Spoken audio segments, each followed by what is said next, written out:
grounded. He will. It's the Skinny on Sports Podcast with Aaron Cowk. I throw balls far. You want good words? Data language. Talk real sports with a real man. Come after me! I'm a man! I'm 40! And now, here's the be-all, end-all, know-it-all of high school, college, and pro sports. Aaron Skinny Cowk with the Skinny on Sports. We're talking about practice, man. I'm the MVP. Good Garrison Financial Friday out there, Western Oklahoma. Welcome to the Skinny on Sports right here on 98.1 FM. The Sports Animal. Glad to have you along for the next hour. We'll talk about the high school hoops tournaments at the end of the show, hit some NFL playoffs in the middle. But first, we've got Scotty G in the house. How are you today, Scott? I'm fantastic. I saw some news this morning. Did you guys start saving? What's the deal? You guys got to start saving. Saving for? No. The World Cup Finals will be in Dallas in 26. You had that pegged. You know, we talked about that before, that, you know, the different places it was going to be, and you thought that might happen just because of the location. The centrality, Mm-hmm. No, I'm ignorant here. Do they play a lot of soccer on turf? I can guarantee you they will bring in grass. Okay. I was curious. Oh, really? You think they will? Absolutely. Okay. They will not play that game on turf. You know, last time it was here, they played up in the, what was that called? The Silver Dome? Is that what it was in Detroit before they built? And it was still turf, right? Did they play on turf? I can't remember. Maybe they brought in grass. Yeah, I can assure you they'll bring in grass for this game. For the final? Yeah. Imagine that. You know what those tickets are going to cost? Imagine that. Jerry effing Jones making more money, but not worried about the Cowboys.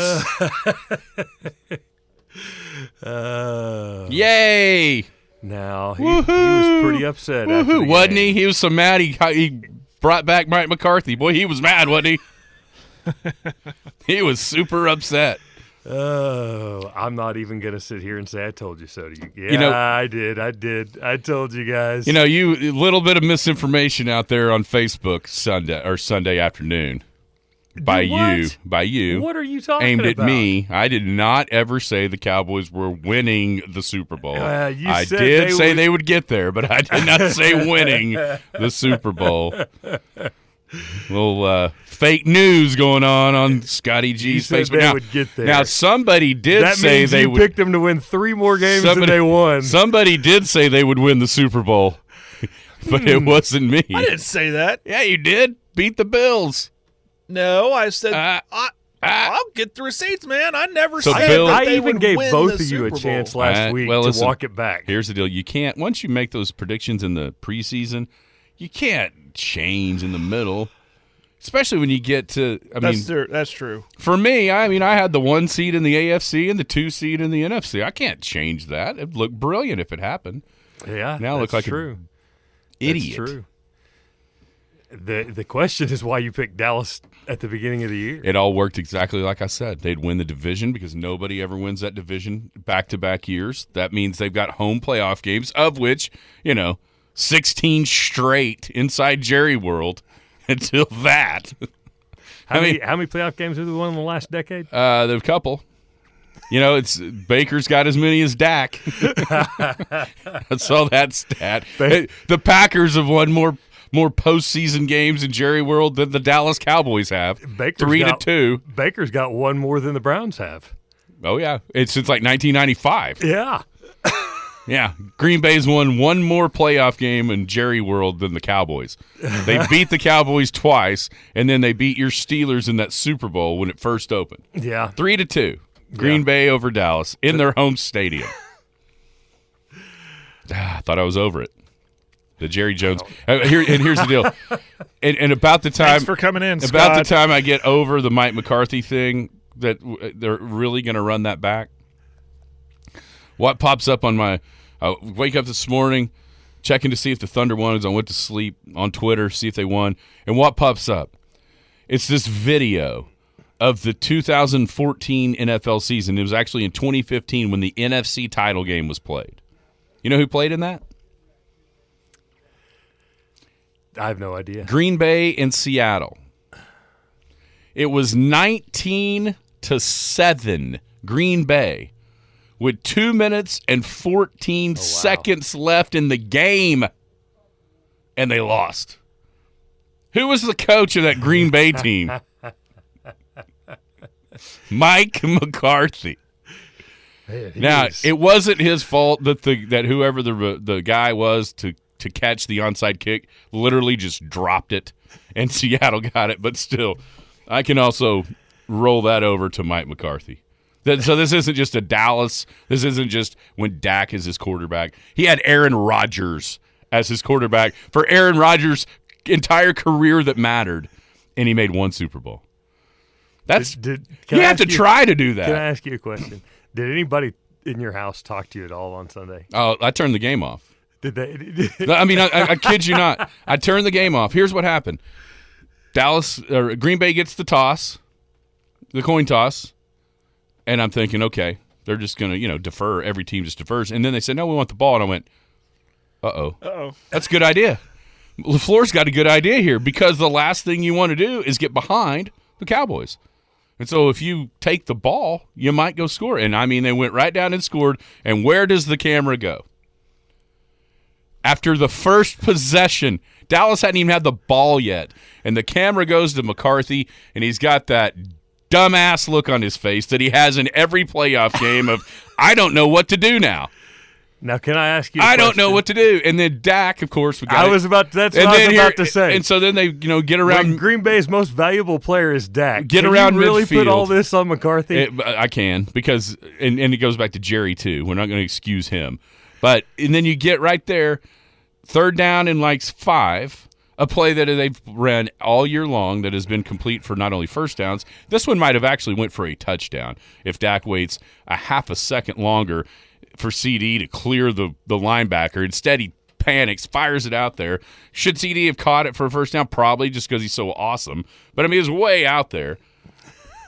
And you're going, and at that point I went, oh, no. We got playoff Mike and playoff Dak. No. This is not different. Here we are again. And then, of course, to top it all off, right there at the first of the game when it was actually a game, the punter does his job. The all-pro punter punts it down inside the 5-yard line. Yeah. And Sam Williams does what the Cowboys do, a stupid penalty that then moves them away from inside the 5 because he's just trying to shove it, which, by the way, I think is a penalty anyway, trying to shove a guy that's blocking you into the punt returner. That's a penalty. He didn't get that done, so he just smacked into him. Idiots. I'm not falling for it again. I have seen Charlie Brown and Lucy. I know how it ends. I'm not falling for it again. So next NFL season is going to be the most miserable NFL season in my life if I continue to support the Dallas Cowboys. You know why? Because there's no joy. They could go 17-0, and no I'd be sitting here like Jared going, wait for the playoffs. They'll blow it. Wait for the playoffs. We can't have any fun going 17-0 because we know they're going to screw it off in the playoffs.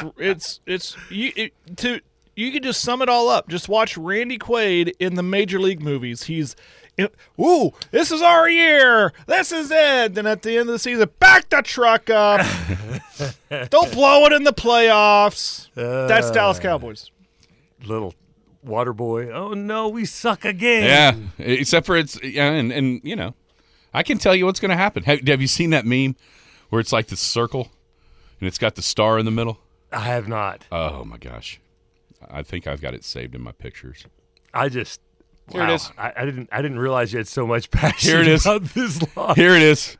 Is that not the truest thing of all time? Yeah, that is. So if anybody hasn't seen it, it says the Dallas Cowboys cycle, and it's got the star in the middle. At 12 o'clock, which would be kind of the start of the hour or the day or the year, it says season. First point of the star. Season starts. Then it goes to the point of the star at about 3 o'clock. Win some games. Then it goes down to, 5:30, 5 o'clock. Fans get their hopes up. Then it goes to, we them boys, this is our year. And then it goes to choke in the playoffs. And then it comes back to season starts. That's the way it happens every year. It's exactly whoever made whoever made that's a Dallas Cowboys fan, I promise you, because that's exactly what happens. Well, I fell for it in the offseason. Like, oh, they're doing some good moves. This seems different. Jerry doesn't usually make these type of moves. Oh, so they need to add that there for the offseason. They've got the talent. Like, oh, man. I mean, did you see Dak at OTAs? He looks sharp. I mean, it doesn't get any better than going into the playoffs this year. You play the youngest team in the history of the NFL to make the playoffs on your home field with the guy that had by far his best season of his career as your quarterback. Literally an MVP candidate. He's going to finish top 3. Yeah. That's how good he was. He led the league in touchdowns, QBR. He was like the best quarterback there was this year. And you're playing a 7 seed. Oh, yeah. Let's fire that out there. First team to ever lose to a 7 seed since 2020. I mean, we've rehashed all these stats have been reported here. We're not talking about Dallas. So you're still making history. Dallas is still doing history. her. Still doing her. Oh, my gosh.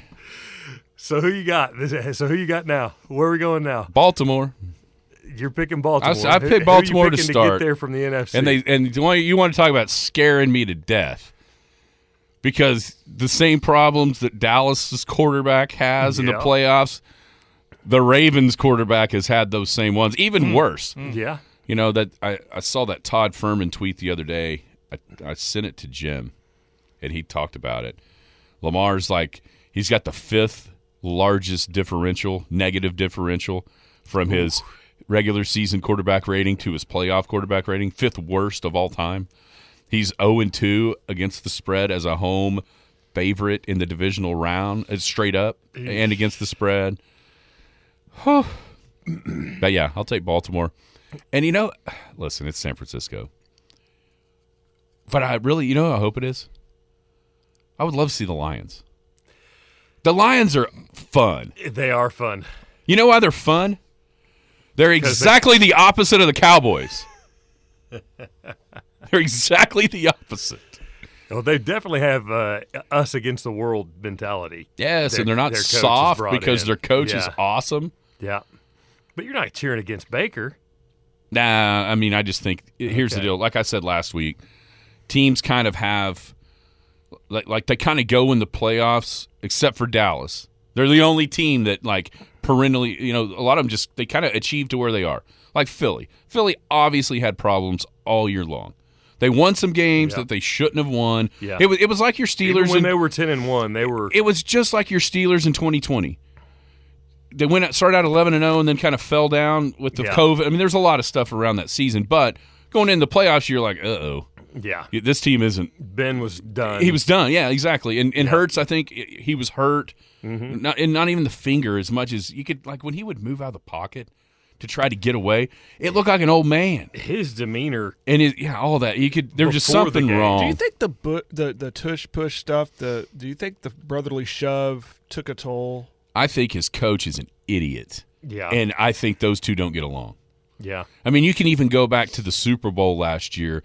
There's a timeout, and they're standing on the sidelines together, and Sirianni's pointing across, talking trash taunting the Chiefs, and Jalen slaps his hand down. What are you doing, idiot?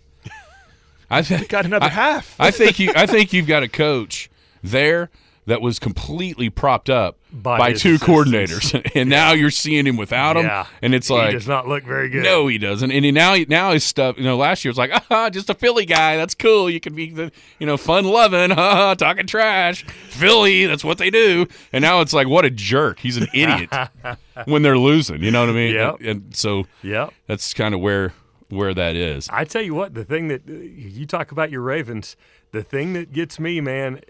How many times have we seen it? Houston looks really, really good. Yeah. If you're a Texans fan, Houston looks even if it doesn't really go good. great, even if it doesn't go great tomorrow, first off, you're where even the biggest Houston Texans fan would have never came in August and went, you know what we're going to do? We're going to win the division. We're going to win a playoff game. They thought they'd make the playoffs. And then we're going to win one. And we're going to play. So it's total icing on the cake. Yeah. For them, which means means the way they dismantled Cleveland's defense was impressive. That's the part, man. Stroud, and I love anytime we get a chance to talk about C.J. Stroud because that means we can talk about how I've I heard was you all week talking about it. How right I was on C.J. Stroud, but C.J. Stroud and the Cowboys, you were right on both of them. This seems like the time, though. This seems like the time where it's over. I mean, for them and for Baker and the Bucks. Listen to him because they're playing as Ravens. That's why he's saying that. No. You see this a lot. You see this a lot in the playoffs where with these upstart teams they win the first round, but then they play, the team that got the bye, and it's just a butt kicking. But if you're Houston, is this not the team you kind of want to go up against because of Lamar's struggles in the playoffs? Do you think maybe this, we came in, we're on a high, we were rolling, and Lamar's probably in his own head thinking, man, everyone's saying I can't perform here, and he could overperform, make some bad choices. Maybe this is the one game we really need to discuss. Maybe I'm not picking it as I feel like you're wanting to. No, I'm just saying if there's going to be an upset, there's like kind of that formula I just laid out for you. You know the problem with what you're saying? If you look at Vegas and it's like 9.5 and people are rushing to the window to bet Houston, usually that doesn't work. Usually when everybody's on the public is betting Houston. The public is giving money away as fast as they can to bet Houston. I pay no attention to what gambling numbers but that usually doesn't work out very good. No, that's usually whichever way the public's going. That's right. That's another part that makes me always wins, that makes me a little nervous. Yeah. For if I'm a Houston fan. Okay, we got a question. Sometimes we got questions on the text line, and I don't want to ask you. This one I do. Because I think this is going to be fun. All right. What did you think about Rodney Terry's reaction the other night as the Texas basketball coach to UCF giving the horns down? Oh my gosh. What did I think? I thought we were moving past the I was offended era. I thought we were coming out of the whole COVID, if you're offended and your feelings are hurt, go to your safe space crap. Can we get over that? Can we move on? Mm-mm. I mean, you see it going on in everything else that people are moving, hey, we're not going to worry about that. Elon fires 4/5 of his staff when he takes over Twitter. I don't care who you are, get out, you're done. I felt like we were finally starting to move back into a get over it, it's not about your feelings world, and then the men's basketball coach cries like a little girl who just got his candy taken away. I mean, good Lord. We didn't really talk about this yesterday. You know the thing that was crazy watching that video to me? The UCF guys had no idea why he was mad. No. They had no clue that it was that minuscule chest. Yeah. You know what I'm saying? They had no idea. And he was a grown man getting in the faces of teenagers. And then continued on into a press conference to gripe about it. All he did, can you imagine what's going to be like for the 800 or so people that show up to the OU Texas game next Tuesday? Oh, yeah. Oh. In Norman. Yeah. I mean, you're already seeing like Kansas fans posting memes like, "Oh, is this how we do it whenever they come here?" All he did was put an even bigger target on his team's back. It's going to be bad. And you know how you combat it? You embrace it. If you're Texas, when you see everybody doing that, horns down, go, "Yeah, we're in your head. We're in your head." Look at that. Some of them think that. Did you see what Dan Patrick said about it? What's that? He said, "Well, if you're going to get mad about it, quit doing horns up." There you go. There you go. There you go. It's simple. It's simple solution. Quit doing the horns up, and they won't do it down. That's it. That's it.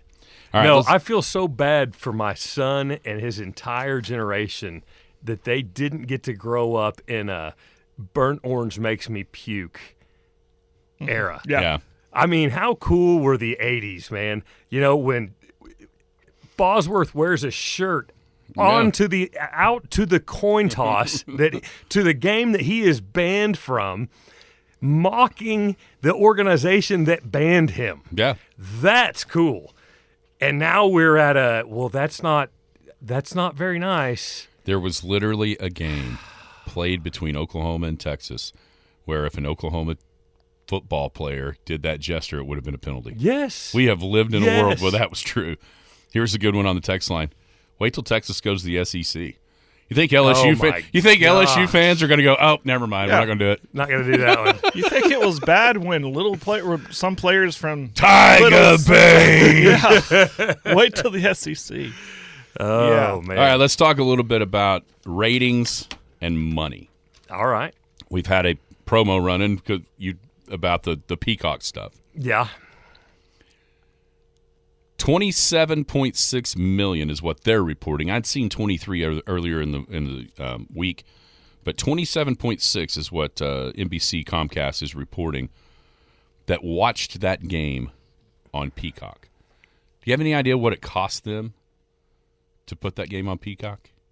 That one single game in the playoffs, in the NFL playoffs? No idea. 110 million. Oh, my gosh. That's not a very good business model. So out of 27.6, So they paid the NFL they paid the $110 million? NFL 110 million for the rights to broadcast that particular game and then put it on Peacock. They did that on their own, basically. Well, it was $6 a piece. Yeah.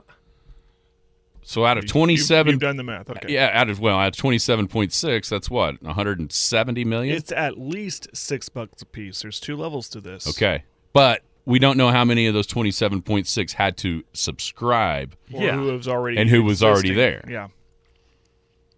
I'd say they made money because And the money's not done. Who stays on? here's the problem. That's right. Who forgets, like you were talking about, 3 months later you paid for it three Absolutely. times. But here's the problem with these numbers, the viewership numbers especially. It ain't going away. No. It ain't going away. No. That number needed to be like 10. Instead, Yeah. it was 27.6, which was just Well- behind Eagles Bucks. It's people have already gotten used to it. People don't even realize what they're doing, and everybody that was so excited to cut the cord is already right back to their cable plan because they've got 8 different subscriptions. Mm-hmm. They do. They don't even realize they do. You know? What I like about So- the subscriptions based on the cable thing, you're not locked into contracts. So you I can do like cancel, that. You can cancel anytime you want. So I do like I that. did get the Peacock. I did it. I justified. I don't know if you heard. I was paying for NFL Red Zone channel, which was $10 a month. Well, that's obviously Yeah. off now for the season. No locked-in fee, no contract. So I canceled the Red Zone channel, took that money, went to Peacock just to watch that game, and I've discovered some other shows on there. The show Ted is hilarious, by the way. And there you go. So not only is it $5.99 for Jared once, it's going to be $5.99 for Jared a few times. Yeah. Yeah. Until I Well, get and tired like- of it, then I can say, You know, okay. we subscribed to Done. Paramount to watch the precursor to Yellowstone. Yeah. And then we canceled it when it was over, you know. But that's what's yeah, you're right in a way, Jared, that it's nice that you can cancel and re-up and cancel and You re-up. just have to remember to cancel. You know, sometimes it's just easier not to cancel. I'll hold on to it. Well, No and then big you see deal. it. I mean, how many automatic things do you have set up Yeah. at $5.99 a month that you go, it's just $6. You Yeah. don't even know what they are. Yeah. And really it's $100 and something bucks, which is what your cable bill was. Right. Yeah. Once you start adding those up, you got your regular Hulu at 82, and then you got a 6 here and an 8 there, and all of a sudden you're going, if you actually put pen to paper, Oh, yeah. Yeah. you go, huh, That's a, I yeah. had all that. And it was a lot more reliable. Yeah. It wasn't jumping like this, like it was Saturday night at times for the Peacock. You haven't gone to the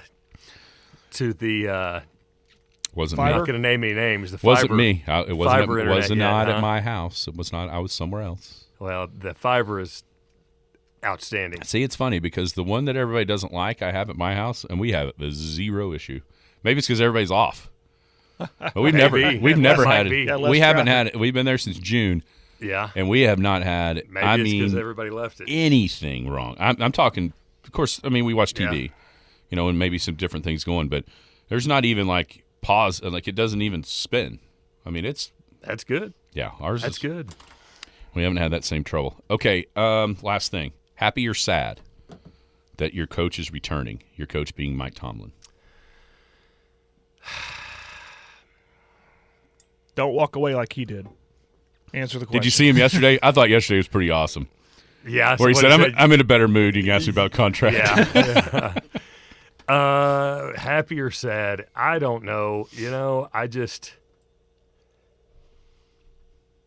Is it Tomlin? Is he the one responsible for the last 10 years? Or is it the people building the team? I don't know who you point a finger at, One thing that maybe it was you that said it, maybe it was one of the Oklahoma City radio guys, but a really impressive thing is that Green Bay has used a first-round draft pick to pick a quarterback years before they were going to play him, twice now, and it's worked both times. Yeah. I mean, extremely impressive that's worked out. As far as Pittsburgh goes, I mean that's been our problem is we need a quarterback. Of course, our offensive coordinator was so atrocious this year that Kenny Pickett didn't have much of a chance. But we'll see. Yeah, and the offensive line seemed like that's been a staple of strength for the Steelers that hasn't been the last couple of years. And it was coming along towards the end of the year. Running the ball. It was coming along towards the end of the year.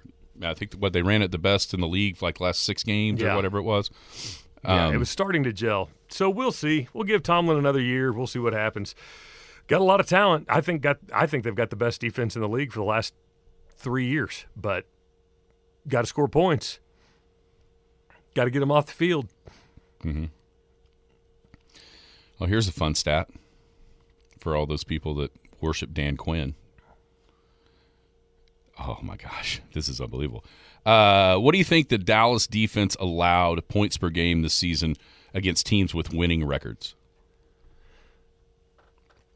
Points or which? Points per game. Points per game. Over 20. Yeah, 28.7. Yeah. What do you think they allowed versus teams with a losing record? Oh, less than 10. 11. Yeah. Yeah. They're not that great. In 2020, it was basically even in that stat. So that just feeds more and more and more and more and more into the narrative that they beat up on bad teams and didn't good teams. Yep. But see, a lot of people think of that as an offensive problem. Turns out those numbers tell you it's a defensive problem and a Mike McCarthy problem and a Jerry Jones problem. You take a look at, like you asked me if I'm glad that Tom's happy or sad. I don't remember the last time Pittsburgh really got blown out. I do. Game 1 this year. Game 1 this year. San was Francisco. bad. Yeah, that was really, really bad. That was just the reason why I remember it, because it doesn't happen. You're right. Even the Bills. I mean, they should have got killed by the Bills. Yeah. And you look up and they're down 7 points with like 2 minutes to go in the third quarter. There were about 3 plays in the third quarter that could have completely changed the game. Yeah, I mean, but that's the difference. That's a defensive hard mentality. Defense wins championships. Hard mentality. Yeah. And here you go, Judd. And that's why Lincoln Riley will never win a championship. Boy, you know what? The only thing worse than rehiring Mike McCarthy would have been I was afraid we were going to see Lincoln Riley down there. Oh, my God. I would have immediately became a Detroit Lions fan. Question here. Would you have taken Mike Tomlin as a Cowboys fan? The answer, hell yes. Absolutely. Yeah. He's definitely he's a leap above where you are right now. God, a guy that, I mean, we've talked about today, and there was some talk that it might even would have been possible because of his ties back to Texas and then Dallas was Dan Campbell. Yeah. Like, there's people that say that he's even mentioned the only job he'd leave for would be Dallas, and yet Jerry just doesn't need. What's the point of one thing you got to say? That's one of the things that that Pittsburgh this year with the offensive coordinator, loyal to a fault. And Jerry, with his last 2 head coaches, you can easily say loyal to a fault. It's because he doesn't want anybody worth a damn. He wants a yes man. He wants a puppet. He wants a yes man. He wants a puppet. And he's got one. He had one in the clapper. And now he's got one with doofus face as soon as they get behind. Speaking of bad, Jason Garrett needs to get back in coaching because he is horrific on TV. He's so bad. When they made him And the you analyst, can tell so much that he does not want to be there. yeah, golly, I thought Did he's he not bad. save any money? You know, you need to go see a financial advisor so that you don't have to do a job that you don't like. Speaking of that, what's going on down at Garrison Financial? That's it, man. Speaking of bad, just did it again the other day.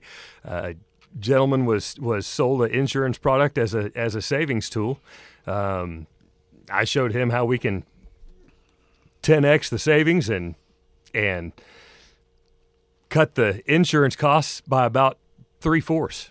So come down and see me. Let's make your money be efficient. That's what we want to do. We want to go for efficiency. That's the difference that we make. Garrison Financial, Scott at SoonerWealth.com. 124 North Main is the address, 821-1912. 1219. I knew when I said it wasn't right. 1219. All right, who's going to win this weekend? Who you got in the NFL playoffs? I have Houston beating Baltimore, and that's not just to poke a finger at you. I think they are on a roll. This is such a public play. We've got to unload on Baltimore. I got some financial advice for everybody. Unload on Baltimore. I am cheering for the Bills to make it out of the AFC, but I don't know that I have the faith in Jared Allen to not throw the ball to the other team, to not pull a Dak. I'm going to cheer my head off for Baker, but nobody's going to beat San Francisco. I said that in the preseason. I definitely said it after they destroyed my Steelers. I've said it all year. If they are healthy in any way, shape, or form, nobody's going to come close.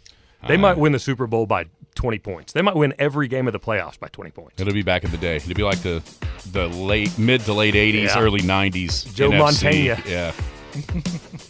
We talked about that just yesterday, how he spotted John Candy. Yeah. What an amazing story. Dwight Clark. Garrison Financial, Scott at SoonerWealth.com. We'll talk more about him throughout the show. We'll be back. More NFL playoff talk next. Skinny on Sports right here on The Sports Animal. Hello, my name is Scott Garrison. You may remember me as Scott the Barber or just as Ron and Carla's son. I've been involved in our community since opening Scott's Barbershop on the southeast corner of 3rd and Main in 1998. Now I'm back in the same building as Garrison Financial. I started investing in my 20s. I invested through the dot-com crash and the Great Recession. I started caring for other people's money in 2018, and I truly enjoy sitting down with my clients, understanding their wants and needs as well as what keeps them up at night. Whether my friends just want me to invest a little of their savings or want me to work with their tax and legal professionals to strive towards optimal efficiency, we can do it all. I believe communication is key to helping my clients reach their goals. For if we are faithful over a few things, we shall be given more. Contact me at scott@SoonerWealth.com. Securities offered through registered representatives of Cambridge Investment Research, Inc., a broker-dealer member FINRA and SIPC. Advisory services offered through Cambridge Investment Research Advisors, Inc., a registered investment advisor. Garrison Financial and Cambridge are not affiliated. This communication is strictly intended for individuals residing in the states of Colorado, Nevada, Oklahoma, and Texas. No offers may be made or accepted from any resident outside the specific states referenced. Cambridge does not offer tax and legal advice. The Skinny on Sports. But is having this minor skill worth being so unattractive? That's for the fan to decide. Yay! Welcome back. Skinny on Sports, 98.1 FM, The Sports Animal, hanging out here on a Garrison Financial Friday. Garrison Financial. Scott can shop the open market, bring you the best value on your life insurance and your investments. He is a full financial planner. We'll tell you all about different options as we move along throughout the show. Scott at SoonerWealth.com is his email address. 124 North Main is his physical location. 821-1219 is the phone number to the office. Scott at SoonerWealth.com. Question on the text line, Jared. Where's Belichick going? Seems like Atlanta, right? Looks like Atlanta. Got a second interview. I don't know how until Shefty texted or tweets it. I'm not going to say it's 100% done, but a lot of rumors that that's where he's going to land. Yeah, it looks like that's went back. It's funny. People make the joke, but it's almost true, and I think it actually is true. That first time, who was interviewing who? Right. Was it Atlanta interviewing Belichick, or was it really Belichick interviewing Atlanta? Yeah. Because of his status in the game, he probably has that ability to make them answer questions that he wants to know. Well, I bet you, I'm sure everybody tries that. I remember my last job interview. I'm sure I kind of had a quasi one here. But I've been in job interviews where they do say, "Well, you have any questions for us?" And I'm sure that was asked to Bill, and he said, "Yeah, I got a few." And he opens up a giant notebook. Yeah, I don't think they had to ask him that question for him to start firing him off at them. As, you know, he already had him. You know, had an idea of what he wanted to see in place if he was going to go there, because I don't know that he had his free reign of choices, but I bet he had multiple choices. Mm-hmm. You know what I'm saying? Mm-hmm. That teams that were really interested in hiring him, it looks like Atlanta. You think why Atlanta? Maybe because the division is viewed as weak and he's able to get the wins he needs to get to that record that we think he's chasing, or it's a weak division where he thinks, I can come here, build up this franchise to win consistently the division to get to the playoffs. And so I don't know, but I think the weak division thing is one big reason why. I don't see why it wouldn't be, because here's the part that nobody really wants to talk about with him and Brady. That was a big secret to their success. Go back and look at that NFC East in those years. Yeah, they weren't that great. No. There wasn't a bunch of years where two teams were making the playoffs out of the NFC East. No. But I think that's a little recreation. I wonder, does that Super Bowl have anything to do with it? The 28-3 Atlanta leading New England and then coming back and winning. I mean, not to rub it in their face, but to try to make amends for the Falcons. Does he have a heart like that where he might feel a little bit bad about destroying their dreams and hopes? No, he's a football coach. Do you think every time, let's say, if he's in the office, he hired this job, and he changes every digital clock to show the seconds ticking off? And so let's say it's noon, and then it gets to noon 28. 3 seconds. Do you think he hits the page button and goes, 28-3, 28-3? You know what I mean? Each hour on the hour to talk trash. That'd be funny. If he was still hammering his new employer about what his old employer did to him. Well, I wonder also part of it why he chose Atlanta was, he's not going to go to a place that has nobody. Maybe does he see something in Atlanta that the common man doesn't see? Think, I can win here. I could win with these guys. And part of that interview process is, how much free reign are you going to give me during the draft? How much are you going to allow me to have input here? It may be as simple as that, where some of the other franchises saw what he did personnel-wise in New England and were like, no. Yeah. Whereas Atlanta may be more desperate than some of the others to turn that over to him. Is there anything more coaching news? I'm sorry to interrupt. Did you see the report that Kingsbury is back in the NFL, or may be back on his way back to the NFL as the offensive coordinator in Chicago, which a lot of people are making that connection with Chicago and the number 1 pick and Caleb Williams. We're going to talk about that once the playoffs are over. I'm kind of saving that for the days where we don't have games to talk about, but I think Chicago is in a fascinating situation on what they need, what's the best option with what they've got in the draft, and also what they've got potentially already in place at quarterback.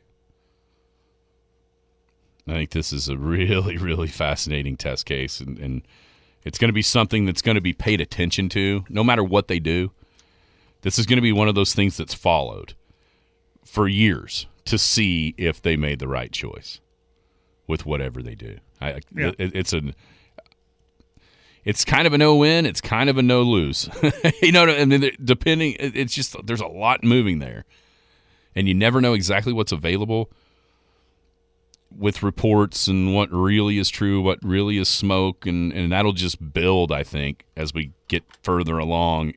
When nobody has anything else to do in the middle of February, there's a combine, and then there's going to be 2 months worth of discussion about the draft, and that's when that smoke really starts to fly around, and you don't know what's right and what's real and what's not. And they're going to be absolutely in the middle of it. Is there anything you could see this weekend that would maybe influence you to change your mind about what you think NFL playoff-wise and who you think is going to be in the Super Bowl? Well, if Baltimore and mostly Lamar Jackson bucks that playoff trend that we were talking about, how he's not, quote-unquote, air quoting here, not good in the playoffs. If he can continue playing really well like he did in this what we think MVP season that he's had and look really good against Houston, it might give me pause about picking San Francisco to win the whole thing because, it wasn't too long ago Baltimore just unloaded. I mean, just demolished San Francisco in San Francisco. So if it's a Baltimore-San Francisco matchup in Vegas, Baltimore's not going to go in scared. Like, we beat these guys. We can do it again. And so what I'm saying is if they can beat Houston handedly and look really good doing it, and Lamar looks really good and smart and all of that, then that would maybe change my pick of San Francisco winning it all. Maybe. How about you?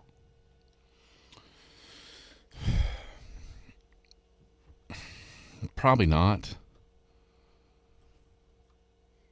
Outside of Brock Purdy, because it's so game by game, and so if he has a last pick in the draft type game and they still are able to overcome it, we've also seen him play really well in the playoffs. Mm-hmm. That everybody might point back to the loss against Philly last year, but you got to remember he was out the first series. He got hit and his elbow was done. But before that, if you look at the games against Dallas and Seattle, he was fantastic and made plays that a lot of people didn't think he can make down the field. So I think it would probably, I don't know. It does kind of feel like we're in the middle of a San Francisco coronation. Like, this has been building since they were in the Super Bowl against the Chiefs a few years back. With Jimmy G, and he couldn't quite make the play to win, you know what I'm saying? And now, since then, there's been some weird stuff, whether it be COVID, whether it be, a hot Rams team that came back. We forget about that year. In the NFC title game, San Francisco was up, 10 going into the fourth quarter? And Matthew Stafford and the Rams, it was kind of his year in their year, and they came back and won that game. And then last year getting the quarterback hurt and having literally nothing to do, right? I mean, there wasn't a lot to do. So it does feel like this is San Francisco's year. They're healthy right now. They're rolling. So maybe looking for cracks in that foundation. In the San Francisco would be what I'm looking for. I guess in the AFC, the game of the weekend, I guess the one maybe overall the one thing that could change my mind is if the Chiefs chief and Mahomes looks like that guy that is just going to make every huge play, and they go into Buffalo and win, because I really don't expect them to go into Buffalo and win. I just don't think they have enough offense. But what if they do? What if all of a sudden Mahomes and that offense starts to look a little bit more like what we've seen over the past handful of years? That defense is better than it's ever been. And quite frankly, I think you can make the case this year that Kansas City's defense is better than their offense, which hasn't even been a consideration. Yeah, I was saying that earlier in the week. Yeah. So, if maybe that's it. If Mahomes and Kansas City's offense kind of get it cranked up to where they can not necessarily win a shootout against Buffalo, but certainly put the points on the board against Buffalo with the way the Bills are trending, that could be that could be it. This is pivotal for – I cannot talk. This is a key game for Mahomes in his career because he's always had these games at home, right? And so if he can go to Buffalo in the playoffs and win, he could say, okay, now you can't say that about me because sure. I went and did it. I went and won on the road too. So can we stop talking about how I only win at home? But doesn't it feel like he is going to get 1,000,000% pass no matter what happens? Win or lose? Yes. Or even if lose. even if he's terrible. Because I think the narrative is already set that it's not his fault. The receivers can't catch. Receivers aren't catching. The Kelsey's, offensive line is breaking down. Kelsey's an old man. Yeah. I think that we were talking about who's got the most pressure the other day. I think Mahomes has 0.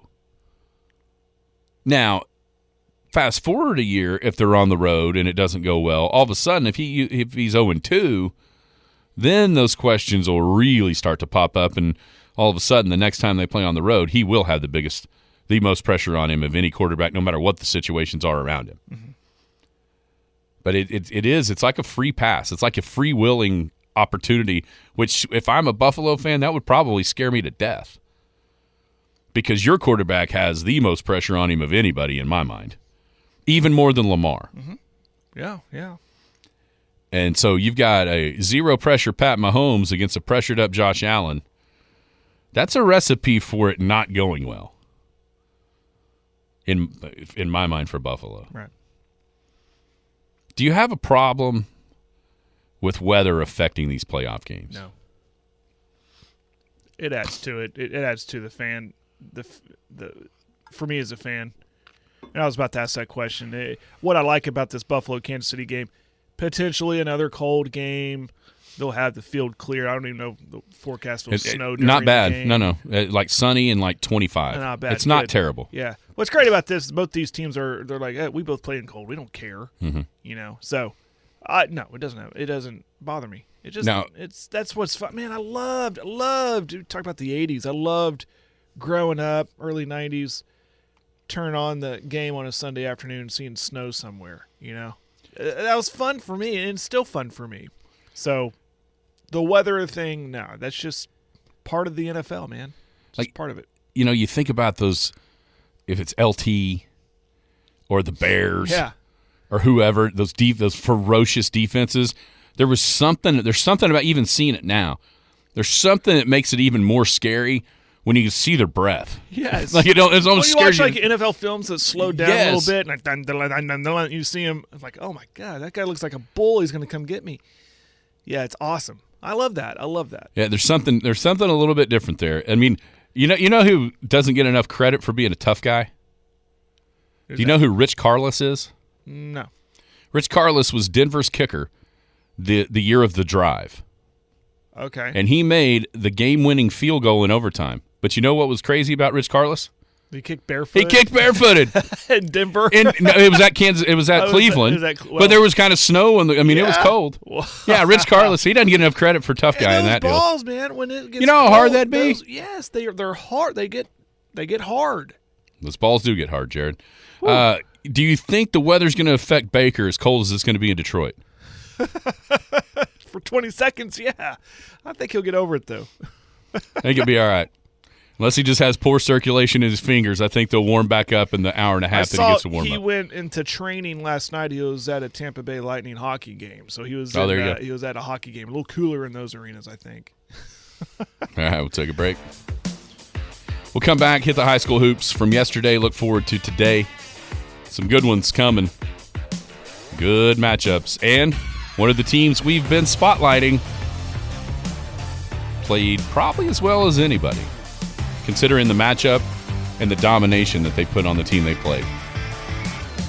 Skinny on Sports right here on The Sports Animal. Hello, my name is Scott Garrison. You may remember me as Scott the Barber or just as Ron and Carla's son. I've been involved in our community since opening Scott's Barbershop on the southeast corner of 3rd and Main in 1998. Now I'm back in the same building as Garrison Financial. I started investing in my 20s. I invested through the dot-com crash and the Great Recession. I started caring for other people's money in 2018, and I truly enjoy sitting down with my clients, understanding their wants and needs as well as what keeps them up at night. Whether my friends just want me to invest a little of their savings or want me to work with their tax and legal professionals to strive towards optimal efficiency, we can do it all. I believe communication is key to helping my clients reach their goals. For if we are faithful over a few things, we shall be given more. Contact me at scott@soonerwealth.com. Securities offered through registered representatives of Cambridge Investment Research, Inc., a broker-dealer member FINRA and SIPC. Advisory services offered through Cambridge Investment Research Advisors, Inc., a registered investment advisor. Garrison Financial and Cambridge are not affiliated. This communication is strictly intended for individuals residing in the states of Colorado, Nevada, Oklahoma, and Texas. No offers may be made or accepted from any resident outside the specific states referenced.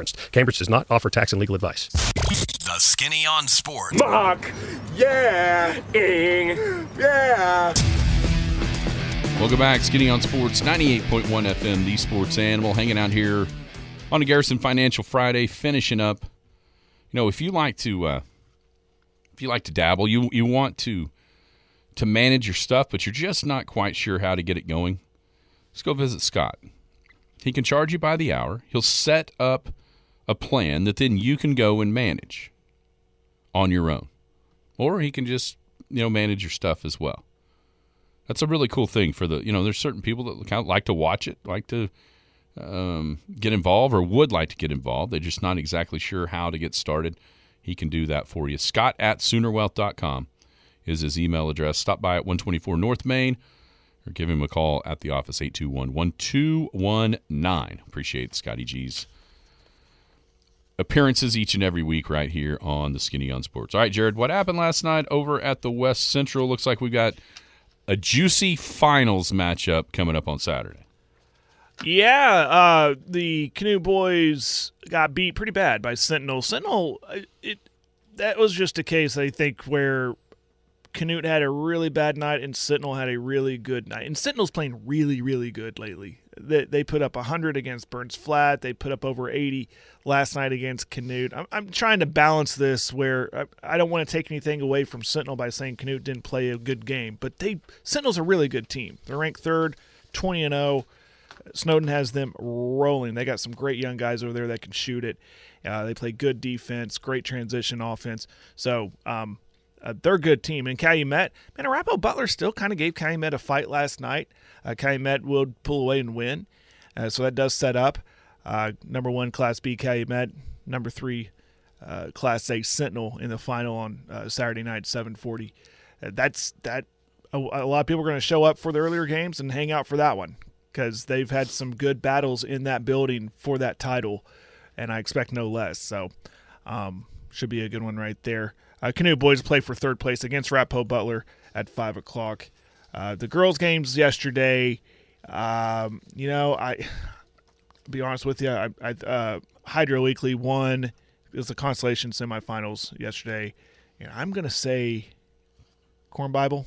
I think I saw that score. It wasn't close. Yeah. When I was looking for these others, I kind of caught my 52-13. Corn Bible beat Calumet. So you got Corn Bible and Hydro Weekly in the consolation final on the girls' side, and then the finals on the boys' side is Sentinel and Calumet. What about today? Today's games, let's start. It'll be the boys' consolation. So the boys will tip things off with Corn Bible Academy and Hydro Weekly boys, and then the first semifinal game in the girls' bracket, we'll see Sentinel and Arapahoe Butler play at 5:45. 7 o'clock, boys' consolation, Thomas versus Burns Flat. And the nightcap is the Canute girls taking on Thomas Faye Custer at 8:15. So we'll have, obviously, Arapahoe Butler and Canute on Paragon TV on their respective channels. So tune on in for that. Should be a good one. I wonder, Sentinel, though, they got a blowout win over Burns Flat Dill City in their opening round. Coach Walker has them. She has some Carter, I'm sorry. I did it. I forget that. We've always known her as Kennedy Walker. Mm-hmm. Carter, thank you. She's doing some good things over there with them, getting some key wins. That was a good one. I'm interested in this one. Arapahoe Butler, they can play some good ball at times. They had an injury to one of their key players in South. I took a shot to the head, head-butted inadvertently another Hydro player. 11 stitches, I'm told. I've seen the pictures of the stitches. It looks brutal. I'm curious if she'll play today with those 11 stitches in her head because she is key. She can really – I call these kids spark plugs. She'll do those hustle plays on defense, and then she can hit a couple threes in a row, and all of a sudden it's turned the game around. That's that matchup between Arapahoe and Butler and Sentinel in that first girls semifinal game. I'm going to try to get over there in time to watch that one and see what happens. So – and then winner advances to the championship game on Saturday, 6:20, and the third place game is at 3:40 Saturday afternoon. So that's what's happening at the West Central. All right, Cordell. Let's go to Cordell. Okay. On the boys' side, Eric beat Olusty. Geary beat Cordell, so that's a semifinal. Eric 5:15, Paragon TV. You can watch that one. Eric and Geary in one of the boys' semifinals. Billings and Sweetwater is the other. On the girls' side, you got Eric and Cordell, 6:30. So it'll be boys first for Eric today at 5:15 against Geary in the semifinals. And then Eric and Cordell girls will play at 6:30 in a semifinal. Sweetwater and Grandfield is the other semifinal there at the Cordell Classic. Out at the Bi-County, a team that we've talked about watching improve and seeing improvement on, probably their best win of the year. I know they didn't beat Merritt. They played Merritt really close before Christmas, but that young Cheyenne-Raiden Lady Bear squad put it on number 13 Texoma yesterday, 52-25. So a nice win for Cheyenne-Raiden Lady Bears. Leisha Carlson's team, 4 freshmen and a senior in the starting lineup, building there at Cheyenne. So a really nice win for them. Now they get, if Class A number 13 wasn't enough, now you get that monster that is the Ceiling Lady Cats. Class A number 1, 2-time defending state champ. It's another one of those games, we talk about it all the time. Here's a little measuring stick for you, Lady Bears. You did a great job in a blowout win over Texoma. I don't know if anybody saw that coming to the level of what it was. Now you get another. Now you get to see Ceiling. Good luck.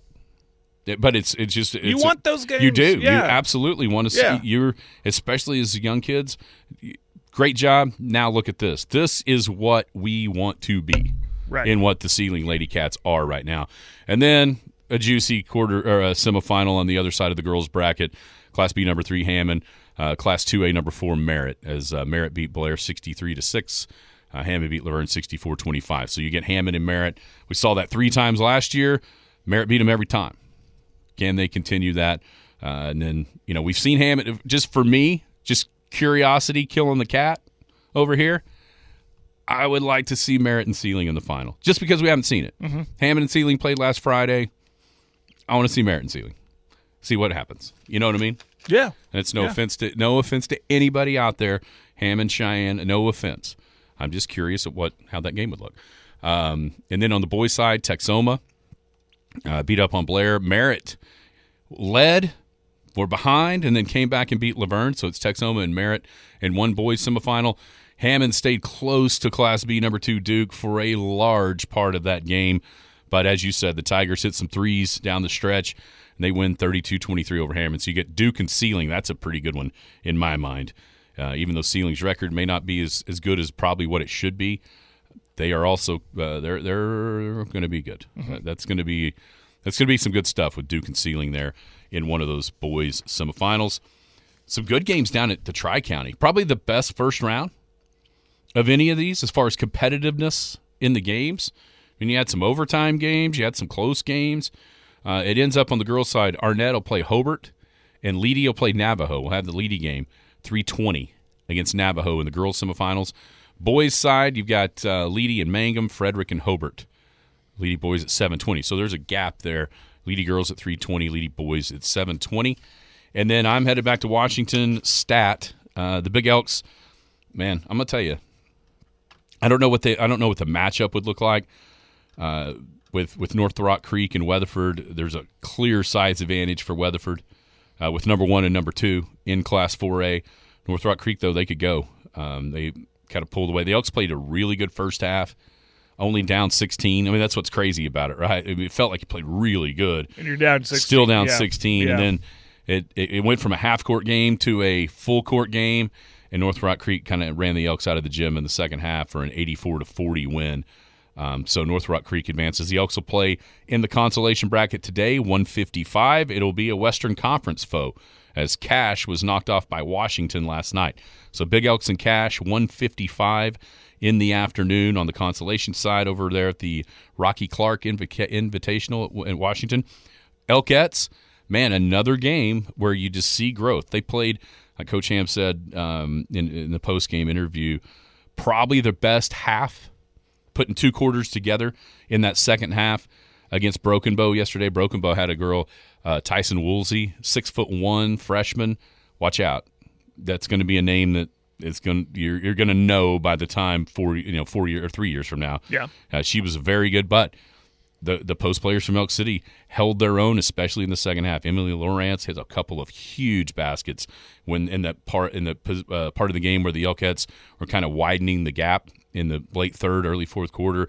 Kaz Ulrich blocked a couple of shots, as she does every time. And those, if you want to look at like two really good young post players in Class 4A, you saw it on the floor yesterday with Kaz and with Woolsey from Broken Bow. But the Elkettes hit some shots in the second half and defended really, really well. They win 58-47 to move into today's semifinals. 5:40 is the game time for that one. It'll be the Elkettes against Class 3A number 1 Washington. The Lady Warriors coming off they're 14-1. The lone loss was in the finals at the Bertha Frank Teague against Carl Albert. And so that's it's a huge task for the Elkettes. But like we said with Cheyenne Raid and Lady Bears against Sealing, for the Elkettes, this is, Coach Ham said it yesterday, this is why being in the conference that Elk City is in is so important, because you've seen it. Mm-hmm. You've seen Weatherford. You've seen Anadarko. You haven't seen Bethany yet, but you did you've seen this level of competition almost nightly within the regular season schedule in the Western Conference. This is just another team, a little bit different, I'm sure, but still that quality and that level that you're accustomed to be on the floor with. And so it's just another chance for the Elkettes, the young Elkette team, to grow. And, man, they've really – I think a lot of people are probably disappointed in results in the first part of the season before Christmas with the young team probably dropping a couple of games that they shouldn't have. Mm-hmm. And you could point to youth and inexperience or what have you. But here since Christmas, Abby Brown has taken the step that everybody thought she would as a junior, as a point guard, as a leader. And she's just been phenomenal. She's averaged over 20 since Christmas, had 21 yesterday. But the cool part about it was yesterday, in the fourth quarter, she didn't score. And not only did the Elkettes maintain that lead, they actually increased it with young and seniors, young ones and seniors making plays, scoring baskets for the Elkettes. So it's encouraging for sure to see that young team growing up. You get another chance tonight, 5:40 in the semifinals against Washington. From Washington. Ever been there? No, not at this gym. No, it is by far my favorite. From the parking lot to the setup area, because that giant box that we have with all my stuff. Oh yeah. There's not even a step. Oh, that's cool. Not even a step, Jared. I can roll it all the way to the broadcast position. That is nice. It is. I mean, I've counted the steps in the back way in the Pioneer Center. It's 19, if you're wondering, to get up. Now, once you get up the steps, that's a sweet play. I mean, it's awesome because it's just right there. But man, carrying that thing up and down those steps gets a little tiresome. Sure does. I've done it. All right, everybody, check out Paragon TV. Schedule all day long. Have a great weekend. You've been listening to the Skinny on Sports podcast with Aaron Cow. Be sure to hit that subscribe button to get alerts of when the latest podcast is available. Thanks for listening. That ball is blistered